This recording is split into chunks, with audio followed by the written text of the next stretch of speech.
ክቡር ጠቅላይ ሚኒስትር በጣም አመሰግናለሁ።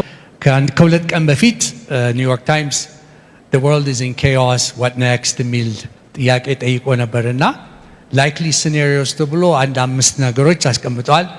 አንደኛው the global south እንደ ግሩፕ ሆነው አሁን ያለውን chaos ለመቋቋም ይበረታታሉ ነው። of course ኢትዮጵያ እንዳሉት ከምዕራባውያንም ከኢስቱም ከሁሉም ጋር ወዳጅነት አላት ግን ቴክ ሳይድስ የሚል አቋም እየተወሰደ ነው። በተለይ ከዋሽንግተን የሚመጣውና ከማጋ ትሬድ እንደምናደርግ ከማጋ ኢንቨስት እንደምናደርግ እየተነገረን ነው እና መሀል እንድንቀመጥ የሚፈቅዱልን አልመሰለኝምና እንዴት ያውታል?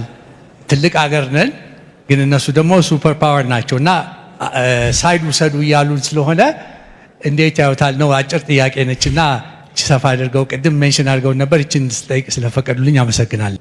ዘመዴና ያነሳው በጣም ክሪቲካል ጥያቄ ነው። ያው አንተም እንደምትገምተው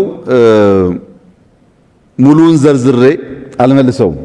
ነገር ግን አንተ አገር ወዳድ ስለሆንክ እና በአገር ውስጥ ያሉ እድገቶች በቅርበት የምትከታተል ያ እንዲጠናከር የምትጥር ሰው ስለሆንክ ከውጭ የሚመጣ ሀብትና ዕውቀት ያለው ፋይዳ ይገባሃል። ከውጭ የመጣን ሀብት ለመጠቀም ማክሲመም ማድረግ ያለብን ነገር ካለ እናደርጋለን። ግን ለአንተ የምጠይቅህ አንደኛው የዓለም ጦርነት ይላል ዓለም፣ ሁለተኛው የዓለም ጦርነት ይላል ዓለም። ማን ነው? እኛና ጅቡቲ አልተዋጋንም።